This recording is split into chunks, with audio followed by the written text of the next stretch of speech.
Hello guys, welcome to full course of Tailwind CSS. तो ये हमारा टेलविन का लेक्चर 4 है और आज के वीडियो में हम बात करने वाले हैं बैकग्राउंड के रिलेटेड सभी क्लासेस के बारे में। तो चलो अब मैं यहाँ पर फोल्डर को ओपन करता हूँ जिसके अंदर हमने यहाँ पर टेलविन सीएसएस को सेटअप किया था। तो अब अभी तक आपने हमारी टेलविन के सेटअप वाली वीडियो नहीं देखी है तो मैं उसकी लिंक आपको आई बटन में प्रोवाइड करा दूंगा, तो आप वहाँ से उसे एक्सेस कर सकते हैं। अब देखो, यहाँ पे हम टेलविन सीएसएस की स्टाइल को अप्लाई करते हैं ना, तो हमें उसका आउटपुट देखने के लिए हमें यहाँ पर एक कमांड को चलाना होता है। जब तक हम उस कमांड को चलाते नहीं है तब तक हमें यहाँ पर टेलविन का आउटपुट देखने को नहीं मिलता है। तो चलो अब हम यहाँ पर पहले उस कमांड को चला देते हैं। तो मैं यहाँ पर डॉक्यूमेंटेशन के अंदर जाता हूँ। तो यहाँ पर हमें CLI के अंदर जाना है और इस लाइन को हमें यहाँ पर चलाना है। तो मैं इसे यहाँ से कॉपी कर देता हूँ। ओके, अब देखो यहाँ पर हमें इस लाइन को बार बार चलाना पड़ रहा है ना, तो अब हम क्या करते हैं कि हम इसका एक शॉर्टकट देखते हैं। तो उसके लिए हमें क्या करना है कि पहले हमें यहाँ पर पैकेज डॉट जेसन के अंदर जाना है। तो अब यहाँ पर क्या करना है कि पहले एक कॉमा बनाना है और उसके बाद यहाँ पर हमें लिखना है स्क्रिप्ट्स। तो देखो यहाँ पर ये ऑटो सेशन में आ रहा है। ओके, तो हमारा इस टाइप का स्ट्रक्चर आ जाएगा। और अब यहाँ पर हमें की और वैल्यू की पेयर बनानी है। तो अब यहाँ पर मैं लिखता हूँ स्टार्ट। ओके, आप इसका नाम यहाँ पर कुछ भी लिख सकते हैं और अब इसकी वैल्यू के अंदर में यहाँ पर उस कमांड को पास कर देना है। तो अब इसे क्या होगा कि जब भी हम यहाँ पर npm के बाद इस की का नाम लिखेंगे तो ये कमांड यहाँ पर चल जाएगी। ओके, तो चलो मैं इसे आपको करके दिखाता हूँ। तो चलो अब मैं यहाँ पर टर्मिनल को ओपन करता हूँ। तो कंट्रोल शिफ्ट और बैकटिक और अब यहाँ पर मैं लिखना है npm और उसके बाद हमें यहाँ पर की का नाम लिखना है। मैंने यहाँ पर स्टार्ट लिखा है, आप यहाँ पर जो भी नाम लिखेंगे ना उसे आपको यहाँ पर लिखना है। तो यहाँ पर मैं लिखता हूँ स्टार्ट। ओके, तो देखो यहाँ पर हमारी ये कमांड यहाँ पर चलने लगी।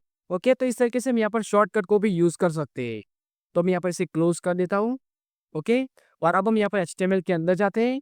तो अब हम यहाँ पर क्लासेस के बारे में पढ़ना स्टार्ट करते हैं। तो मैं क्या करता हूँ कि यहाँ पर एक डी बनाता हूँ। ओके, और अब इसके अंदर मैं यहाँ पर एक पी टैग बनाता हूँ और अब इसके अंदर हम यहाँ पर लोएम टेक्स्ट को लिख देते हैं। ओके, तो अब यहाँ पर बैकग्राउंड कलर को अप्लाई करने के लिए क्लास होती है ना, उसका नाम होता है बीजी। तो यहाँ पर मैं लिखता हूँ बीजी। तो देखो यहाँ पर मैं ऑटो सेशन में भी आ रहा है और इसे आप डॉक्यूमेंटेशन के ऊपर से भी देख सकते हैं।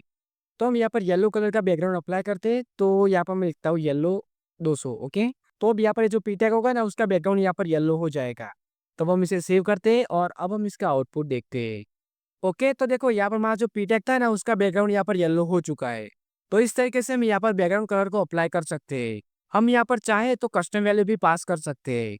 तो मैं क्या करता हूँ कि इसे यहाँ से निकाल देता हूँ और अब यहाँ पर मैं स्क्वायर ब्रैकेट बनाता हूँ और यहाँ पर मैं लिखता हूँ FFF। ओके, और हम यहाँ से कलर को चूज कर लेते हैं। तो कुछ इस टाइप का हम चूज करते हैं, ब्लू टाइप का। ओके, तो इसे सेव करते हैं और अब हम इसका आउटपुट देखते हैं। तो देखो यहाँ पर हमारा बैकग्राउंड चेंज हो चुका है। तो इस तरीके से हम यहाँ पर कस्टम वैल्यू भी पास कर सकते हैं। अगर हम चाहें तो यहाँ पर RGB वैल्यू को भी पास कर सकते हैं। देखो मैं यहाँ पर RGB वैल्यू को पास करता हूँ। तो हम इस तरीके से हम यहाँ पर RGB वैल्यू को भी पास कर सकते हैं। तो अब ये तो बात थी हमारे बैकग्राउंड कलर की, पर अगर हमें यहाँ पर बैकग्राउंड के अंदर इमेज को ऐड करना है तो उसे हम यहाँ पर कैसे कर सकते हैं। तो उसके लिए हमें क्या करना है कि पहले हमें यहाँ पर बीजी लिखना है, उसके बाद हमें यहाँ पर स्क्वायर ब्रैकेट बनाना है और अब यहाँ पर हमें लिखना है URL।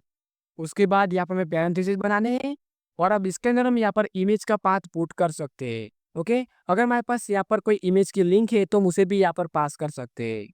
तो चलो अब मैं क्या करता हूँ कि यहाँ पर हमारे फोल्डर के अंदर एक इमेज को सेव करता हूँ और उसे मैं आपको यहाँ पर लगा के दिखाता हूँ। ओके, तो अभी यहाँ पर मैंने SRC के अंदर एक इमेज का फोल्डर बनाया है और उसके अंदर मैंने यहाँ पर इमेज को सेव कर दिया है।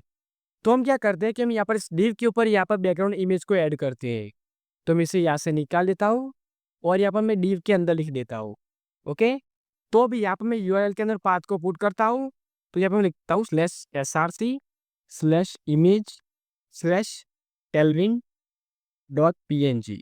ओके, अब इसे सेव करते हैं और अब हम इसका आउटपुट देखते हैं।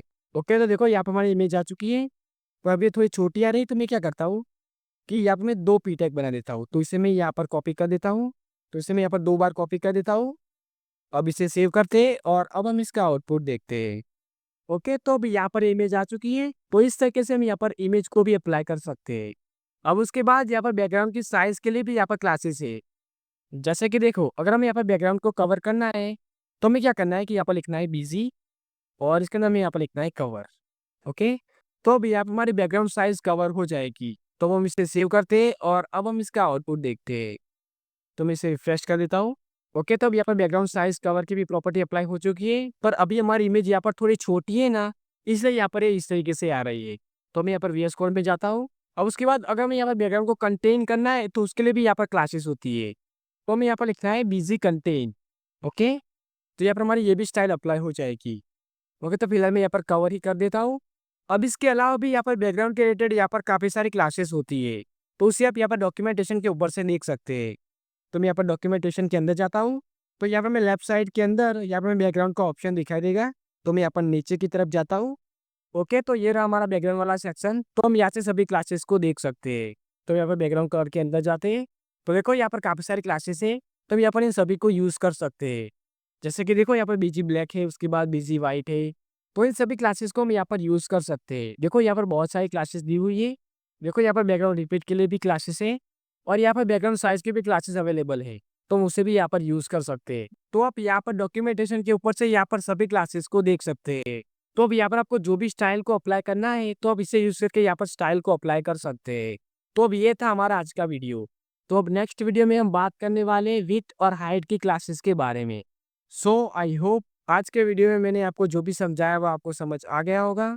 और अभी तक आपने हमारे चैनल को सब्सक्राइब नहीं किया है तो प्लीज़ सब्सक्राइब कर देना।